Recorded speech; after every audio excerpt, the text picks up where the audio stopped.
मुबीन जाफ़र भट्टी advocate आपकी खिदमत में हाज़िर हूँ। आज जो मैं टॉपिक आपके लिए लेके आया हूँ वो मेरा मोस्ट फेवरेट टॉपिक है, क्योंकि इस टॉपिक को सीखने के बाद आप में से बहुत से लोग जजेस बनेंगे, बहुत से सरकारी वकील बनेंगे और बहुत से CSS ऑफ़िसर बन जाएंगे।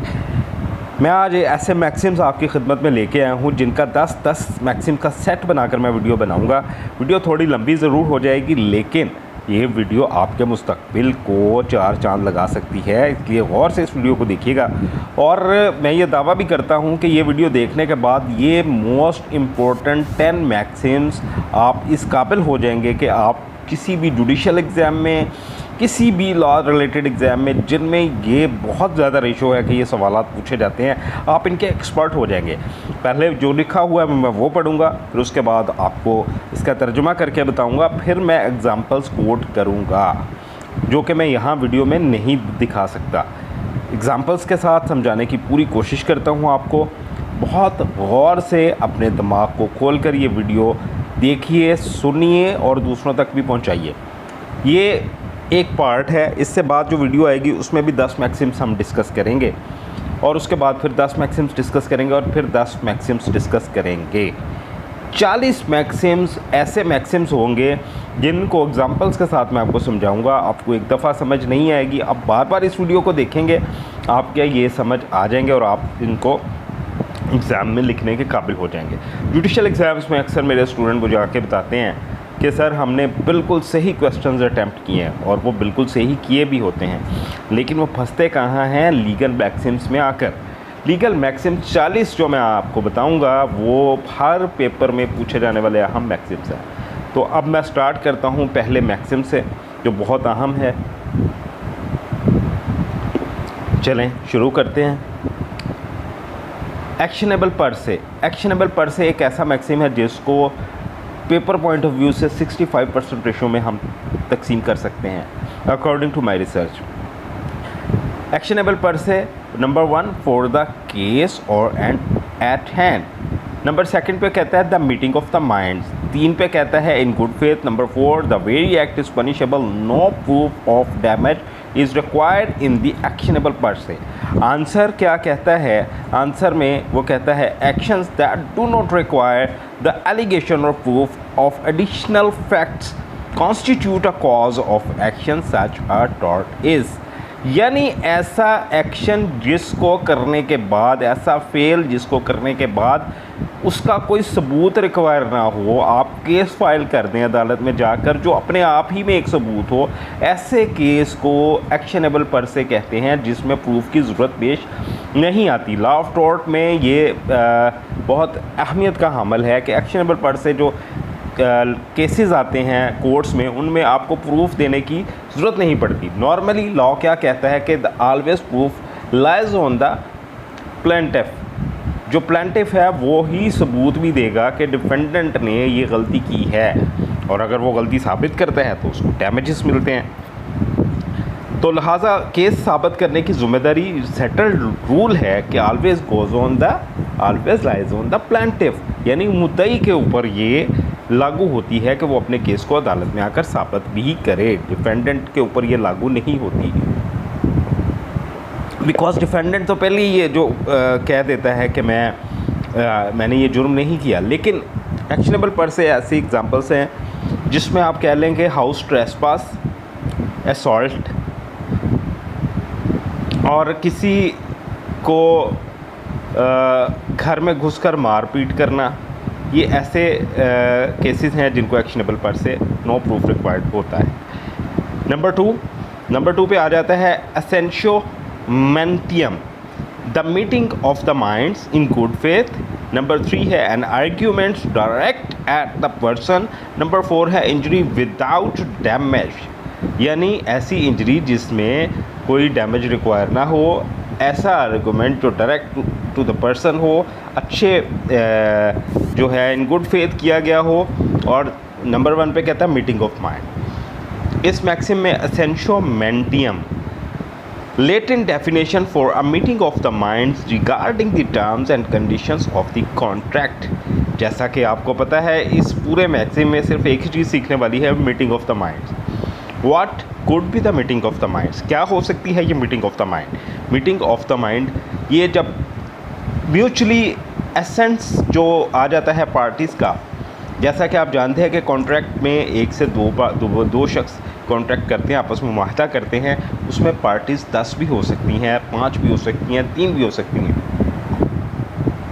लेकिन ऐसा मुआहदा जिसमें मीटिंग ऑफ द माइंड यानी म्यूचुअल कॉन्सेंट इसको कह दें कि एक रज़ामंदी, बाहमी रज़ामंदी का शामिल होना ज़रूरी होता है, एसेंशियोमेंटियम कहलाएगा, जिसमें जो एसेंशियल हैं कॉन्ट्रैक्ट ला के मेरे इस पे लेक्चर मौजूद हैं प्लेलिस्ट में, आप कॉन्ट्रैक्ट ला के हवाले से देख सकते हैं। मेरी बुक भी कॉन्ट्रैक्ट ला के जल्दी पब्लिश हो जाएगी और PDF में अवेलेबल भी हैं, जो जिनको ऑलरेडी जुडिशल एग्ज़ाम्स के स्टूडेंट्स पढ़ते हैं और अल्हम्दुलिल्लाह उसकी तारीफ़ भी करते हैं।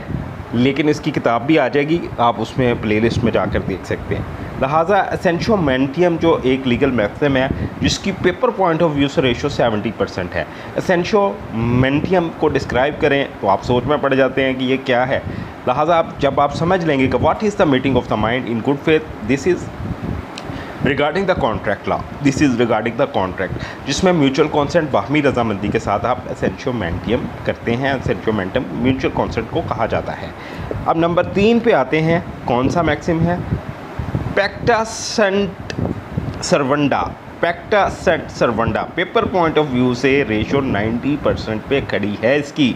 Treaties are the legally binding. Number 2, treaties are legally binding only to the contracting parties. Number 3, goods without an honour. Yes, goods without an honour, ऐसी अशिया, ऐसी चीज़ें जिनका कोई मालिक ही ना हो, with the intention of making a will, with the intention of making the will, यानी एक आपकी जो विल है, वसीयत है, उसके इंटेंशन शामिल हो। Latin word for agreement are binding. It is basic principle of the civil law, international law, canon law. The principle refers to private contracts, stressing that contained clauses are to be termed as law between the parties. यानी पैक्टा सेंट सर्वंडा एक ऐसी अशिया जिनका मालिक जो है वो दुनिया से रुखसत हो चुका हो, दुनिया में मौजूद ना हो, जिनका कोई ऑनर ना हो। Actually this is refer to the Australian law. Australian law से ये निकला है और इसको मैक्सिम की शक्ल में जो है वो लेटिन मैक्सिम में पैक्टा सेंट सर्वंडा कहा जाता है। ऐसी प्रॉपर्टी, ऐसी चीज़ें जिनके बारे में मरने वाले ने कोई ख़ास या वाज़ेह वसीयत ना की हो कि ये मेरे बाद किसको मिलेंगी। ऐसी चीज़ें, ऐसी प्रॉपर्टीज़, ऐसी बिल्डिंग्स जिसका मालिक उनके बारे में कोई ख़ास वाज़ेह वसीयत ना छोड़कर गया हो, पैक्टा सेंट सर्वंडा कहलाती हैं। अब इसको जो मैंने एलेबोरेट किया है लिखकर, आप एज इट इज़ भी इसको लिख सकते हैं एग्ज़ाम में, उसकी एग्ज़ाम्पल भी आप कोट कर सकते हैं। पैक्टा सेंट सर्वंडा 90% पे खड़ा है पेपर पॉइंट ऑफ व्यू के हवाले से, यानी ये पेपर में आपको 90% सवाल पूछा जा सकता है कि इसके बारे में आप बताएं कि ये क्या है। लेटिन वर्ड है, agreements are binding, agreement binding है। It is a basic principle of civil law. Yes, basic principle है कि एग्रीमेंट जो होता है अगर वो लिख लिया जाए तो वो दोनों पार्टीज़ के ऊपर बाइंडिंग होता है। अगर उसको फुलफ़िल ना किया जाए तो वो ब्रीच ऑफ कॉन्ट्रैक्ट कहलाएगा, ब्रीच हो जाएगा वो कॉन्ट्रैक्ट। ऐसा कॉन्ट्रैक्ट जो ब्रीच हो जाए उसकी कोई वैल्यू नहीं होती। लिहाजा ऐसा शख्स जो मरते वक्त किसी प्रॉपर्टी की वसीयत ना कर गया हो उसको पैक्टा सेंट सर्वंडा कहते हैं। नंबर 4, बोना वैकेंशिया। बोना वैकेंशिया क्या है?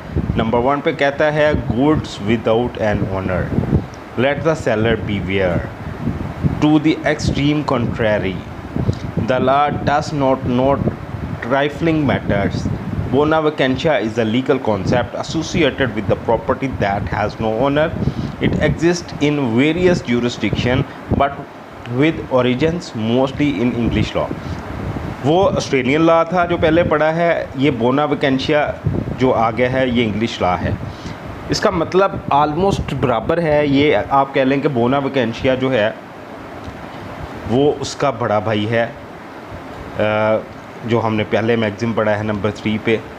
इसमें वो कहता है good without honour let the seller beware to the extreme contrary the law does not trifling matters. कानून जो है इस तरह के चीज़ों को जो तय दर तय ना बताई गई हों और उनके बारे में डिस्कस नहीं करता। इंग्लिश लॉ है, कहते हैं exist in various jurisdiction but with origins mostly in English law.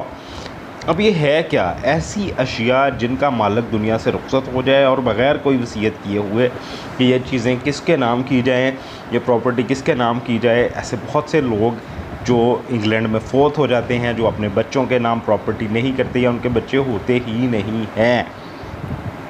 ऐसी प्रॉपर्टीज़ को जब किसी के नाम नहीं किया जाता वो बोना वैकेंशिया कहलाती हैं, जिनका कोई ओनर ना हो।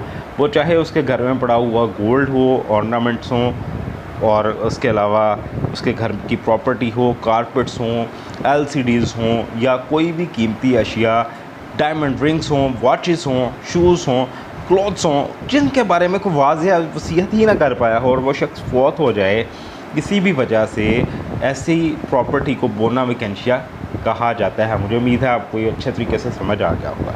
आगे बढ़ते हैं नंबर 5 की तरफ। नंबर 5 क्या है जी? What is the number 5? Number 5 है persona non grata. Number 1 by the fact itself, अपने आप में एक फैक्ट हो। नंबर 2 पर्सन नॉन वांटेड, शख्स उसकी डिमांड ना करता हो। Number 3 state recognition of law, state recognition उसकी मौजूद हो।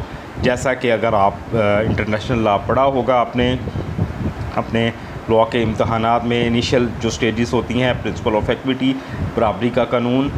आंसर है इसका it refers to a foreign person whose entry और remaining in a country is prohibited by that country's government. यानी बाय द फैक्ट इटसेल्फ, उसका अपने आप में ही एक फैक्ट हो। पर्सन नॉन वांटेड, उसकी अगेंस्ट विश विल के ख़िलाफ़ हो। State recognition of the law, जैसा कि एक स्टेट रिकग्निशन टर्म है इंटरनेशनल लॉ की, अगर आपने पढ़ी हो तो मैं आपको रिमाइंड करा रहा हूँ। प्रिंसिपल ऑफ इक्विटी, इसमें ये है जी कि कोई ऐसा शख्स जिसके किसी फेल कॉल इक़दाम की वजह से उस स्टेट में उस शख्स को रहना मना कर दिया गया हो, और ऐसा शख्स जो है जिसकी रिमेनिंग जो बाकी उसका पीरियड है उस कंट्री में, to live in the country. अगर आप इंग्लैंड में पढ़ने जाते हैं, आप वहाँ पे कोई ऐसा फेल कर देते हैं कि आपका 3 साल का वीज़ा बाकी है, तो वो स्टेट आपको फौरी तौर पर ख़त्म कर वापस भेज देगी। पर्सोना नॉन ग्रेटा कहलाएगा। जबकि आप ही के किसी फ़ेल की वजह से, किसी शख्स के, किसी इंडिविजुअल के उसके ज़ाती फ़ेल की वजह से गवर्नमेंट जो है किसी मुल्क की उसको बाहर निकाल देगी। अब ट्रीटीज़ होती हैं, 2 मुआहदे होते हैं ममालिक के दरमियान, जिनके बारे में मेरे लेक्चर्स मौजूद हैं। इंटरनेशनल लॉ प्लेलिस्ट में जाकर लिखिए, आपको मिल जाएंगे। ट्रीटीज़ होती क्या हैं? ट्रीटीज़ ये होती हैं कि जब कोई मुल्क दूसरे मुल्क से ट्रीटी करता है, आप एक जहाज़ का टिकट ख़रीदते हैं, उसके पीछे लिखी हुई सारी चीज़ें ट्रीटीज़ का हिस्सा होती हैं। कभी आपने गौर किया है कि अगर कोई जहाज़ पे आप बैठकर पाकिस्तान से उड़ते हैं, आप इंडिया को क्रॉस करते हुए सऊदी अरेबिया पहुंच जाते हैं, या इंडिया से आप उड़ते हैं, आप पाकिस्तान को क्रॉस करते हुए किसी दूसरे मुल्क जा पहुंचते हैं, ये सारा कुछ कैसे मुमकिन है? ये सब कुछ एक मुआहदा है जिनको ट्रीटीज़ कहा जाता है इंटरनेशनल लॉ की लैंग्वेज में। ये सारा कुछ उसी के तहत होता है। कोई शख्स इंडिया से पढ़ने के लिए ऑस्ट्रेलिया जाता है, कोई शख्स पाकिस्तान से पढ़ने इंग्लैंड चला जाता है, तो वो वहाँ जाके जो क़याम करेगा, जो फ़ीस पे करेगा, ये तमाम दोनों ममालिक के दरमियान वो ट्रीटीज़ होती हैं जिनके बारे में के बाद ये सारा कुछ होना मुमकिन हो जाता है कि आप पाकिस्तानी नुमाइंदा या इंडियन नुमाइंदा किसी दूसरे मुल्क में जाकर तालीम हासिल करे, या कोई दूसरे मुल्क का नुमाइंदा इंडिया में आकर रहाइश पजीर हो जाए, प्रॉपर्टी ख़रीद सकता है या नहीं ख़रीद सकता। ये all about the treaties. Persona non grata by the fact itself, person non wanted, state recognition of law, principle of equity.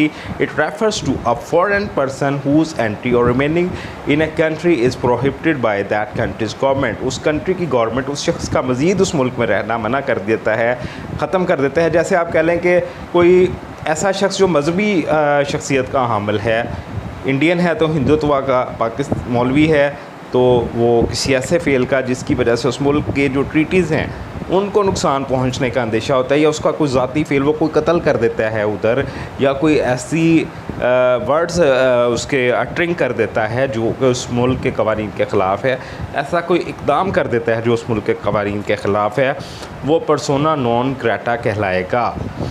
और पर्सोना नॉन ग्रेटा जब आप कमिट कर लेते हैं तो वो गवर्नमेंट आपको मना कर देती है, उस मुल्क से निकाल देती है। ये इसका बेसिक मैक्सिम का है, और ये मैक्सिम की रेशो 75% पे खड़ी है। आगे बढ़ते हैं नंबर 6 की तरफ।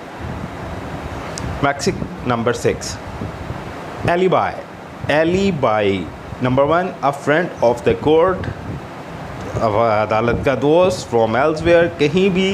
Equity follows the law, equity हमेशा कानून को फॉलो करती है। एट एन अदर प्लेस, किसी दूसरी जगह।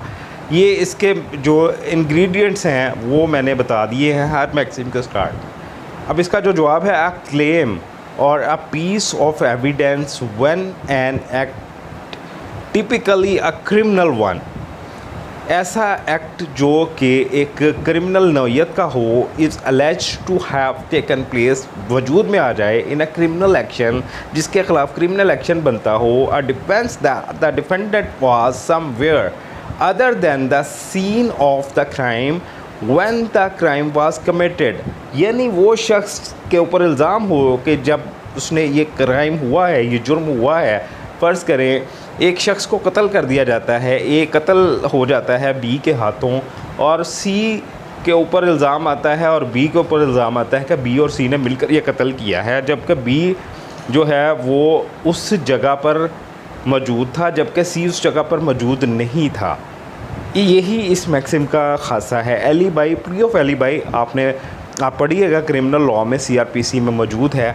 प्ली ऐसी प्ली होती है, प्ली ऑफ एलिबाई, जिसमें आप कह लें कि ए कत्ल हो गया, बी ने कत्ल किया, सी और बी के ऊपर इल्ज़ाम आ गया, बी ने कत्ल किया, कमिट किया, सी के ऊपर भी इल्ज़ाम आ गया, नामालूम, पर्चा कटा, बाद में नॉमिनेट कर दिया गया कि सी भी इसमें शामिल है। अब सी कहेगा कि जी मैं उस दिन फ़लाँ वक़्त फ़लाँ टाइम जब ये कमिट हुआ है, ये मर्डर हुआ है, मैं उस वक़्त किसी सिनेमा में फ़िल्म देख रहा था, मैं तो अमिताभ बच्चन की, शाहरुख खान की मूवी देख रहा था। अब अदालत कहेगी भाई ये कैसे पॉसिबल है, वो शख्स अदालत को अपने जो फ़िल्म सिनेमा टिकट दिखाएगा। अगर वो ये कहेगा कि मैं उस वक़्त बम्बई में था या मैं उस वक़्त लाहौर में था, तो वो शख्स उस वक़्त वहाँ लाहौर और बम्बई में होने के एविडेंसेस कोर्ट में पेश करेगा। ऐसी प्ली को जब कोई शख्स कह दे कि मैं I was out of the scene when the crime was committed, मैं उस जगह पे मौजूद नहीं था जब क्राइम हुआ है, तो वो उसके शवाहिद पेश कर देगा। ऐसी प्ली को प्ली ऑफ एलिबाई कहा जाता है। यानी जब क्राइम हुआ, सीन हुआ, क्राइम सीन हुआ और वो शख्स वहाँ पे मौजूद ना हो और उसके ऊपर इल्ज़ाम हो कि वो मौजूद है, या वो मौजूद भी हो और वो ये साबित कर दे कि वो वहाँ मौजूद नहीं था, ऐसी प्ली को प्ली ऑफ एलिबाई कहा जाएगा। ये मैक्सिम्स में खड़ी है 55% नंबर पे, यानी 55% ये सवाल पूछा गया। और जो रिसर्च है, जो मैं आपको परसेंटेज बता रहा हूँ, ये पिछले 20 साल की परसेंटेजेस हैं।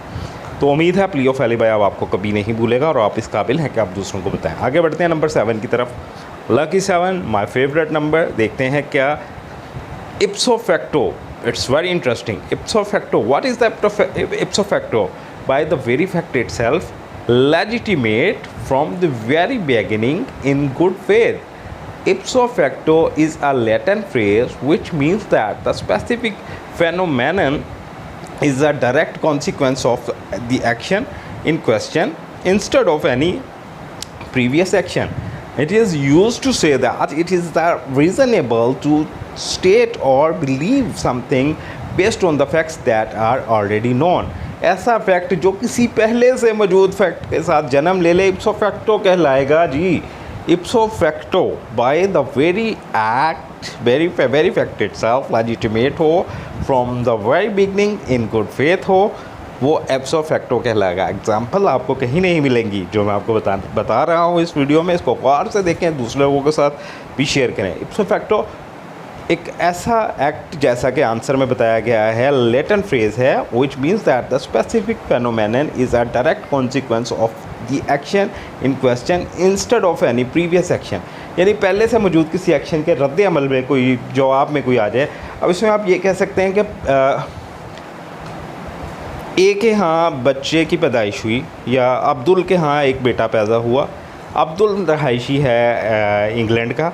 अब इंग्लैंड का रहायशी अब्दुल जब उसके घर बेटा पैदा होता है वो उस बेटे की नेशनैलिटी के लिए अप्लाई कर देगा, ये इप्सो फैक्टो कहलाएगा।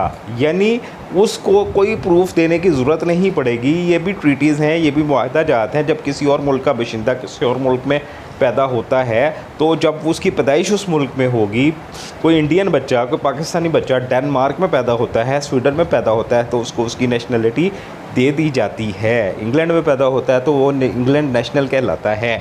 ये एक नॉर्मल सेटल्ड लॉ है, अब हम सबको पता है अगर आप नहीं भी पढ़ा। अब इसमें कोई शख्स, ऐसा शख्स इप्सो फैक्टो उर्दू में बता देता हूँ कि जो शख्स पहले से ही नेशनल होल्डर है इंग्लैंड का, उसके यहाँ किसी बच्चे की पैदाइश हो जाती है, उसको पहले से मौजूद फैक्ट के साथ जोड़ करके ये साबित कर दिया जाएगा कि ये पहले से मौजूद फैक्ट का इप्सो फैक्टो है, लिहाजा इस बच्चे को लेजिटिमेट है और इसको जो है वो उस मुल्क की नेशनलिटी से नवाज दिया जाए जिसके उसके पेरेंट्स हकदार रहे हैं, हकदार हैं, उसी का हकदार वो है। क्योंकि वो कहता है कि instead of any previous action it is used to say that it is reasonable to state or believe something based on the facts that are already known। ये मैंने लिख कर भी बता दिया है और एग्ज़ाम्पल भी आपको दे दी है कि ये क्या हो सकता है। अब इसमें आप खुद इसमें देख लें कि किसी शख्स के यहाँ जब बच्चे की पैदाइश होती है तो वो उस मुल्क का नेशनलिटी होल्डर होता है, ये पहले से मौजूद एक फैक्ट का ज़रिया होता है, इप्सो फैक्टो कहलाता है। नंबर 8 पे देखते हैं क्या है। थोड़ा थक गया हूँ लेकिन ये हिम्मत मेरी सफल हो जाएगी जब आप लोग अपने एग्ज़ामिनेशन को पास करेंगे और मेरे लिए दुआ करेंगे। एक्शो पर्सोनलिस मोरिटर कम person persona. Persona means personal thing, personal से रिलेटेड। एक्शो पर्सोनलिस मोरिटर कम पर्सन या पर्सोना, इसमें ये क्या कहते हैं जी, an action is not given to one who is not injured. ऐसा एक्शन जिसमें कोई ज़ख्मी ना हुआ। Person right of action dies with the person. A person right of action dies with the person. Examples दूंगा। The burden of proof lies with the plaintiff पे होगा, जैसा मैंने बताया सेटल रूल है। The act of the law does no wrong. Maxim stating that action of tort और contract are destroyed by the death of the injured और द injuring party. एक्शियो पर्सोनलिस मोरिटर कंपर्स। एग्जाम्पल की तरफ आता हूँ। ए ने बी से 10 लाख रुपया उधार ले लिया। ए ने बी से 10 लाख रुपया उधार ले लिया। अब ए ने बी से जब 10 लाख उधार लिया, ए ने वादा किया कि मैं आपको 1 साल के अंदर वापस कर दूंगा। हुआ क्या जी, ए की डेथ हो गई, ए मर गया उस 1 साल पूरा होने से पहले 9 महीने बाद ही, और उसने पैसे 1 साल बाद वापस करने थे। अब उसके बच्चे इस चीज़ के ज़िम्मेदार नहीं होंगे, उसका कोई ख़ानदान इस चीज़ का ज़िम्मेदार नहीं होगा। एक शख्स जब मर जाता है उसकी ज़िम्मेदारी उसके साथ ही मर जाती है। ये मैक्सिम है। अगले की तरफ बढ़ते हैं। अगला मैक्सिम है जी, एक्टस नॉन फेसिट रियम निसी मैंसिट्रिया। The laws are adopted to those cases which occur more frequently for perpetual memorial for the matter. The act does not make one guilty unless there is a guilty intent. Alienation or is preferred by the law rather than the accumulation. An act answer में कहता है an act does not make one guilty without a guilty mind. जब तक कि उस शख्स का mind guilty ना हो वो गिल्टी नहीं कहलाएगा। This Latin phrase is often given as a pinnacle of the English common law criminal justice system and is usually in the context of mens rea. It states that for any act to be illegal in nature, it must be done with a guilty mind. यानी उस शख्स की नीयत ही ना हो वो काम करने की, और मतलब एक शख्स वैसे ही किसी को उठाकर कोई लकड़ी कोई डंडा मार देता है, उसका मारने का इरादा नहीं है, लेकिन उस स्लाइट हार्म से वो शख्स मर जाता है, या वो शख्स किसी दूसरे शख्स को फायर मारता है और उसको पता चलता है इंक्वायरी इन्वेस्टिगेशन में कि ये शख्स पहले ही हार्ट अटैक से मर चुका था, ये इस गोली से नहीं मरा, यानी उसका गिल्टी माइंड नहीं था उसको मारने के लिए, वो भी साबित हो गया। और अगर गिल्टी माइंड ना हो और वो शख्स मर भी जाए, फिर भी सबसे मुश्किल चीज़ जो लॉ में है वो मेन ज़रिया है किसी की नीयत को साबित करना है। नंबर 10 पे खड़ा है जी जस्ट कोजेंस, सॉरी वो पिछला थोड़ा लंबा हो गया।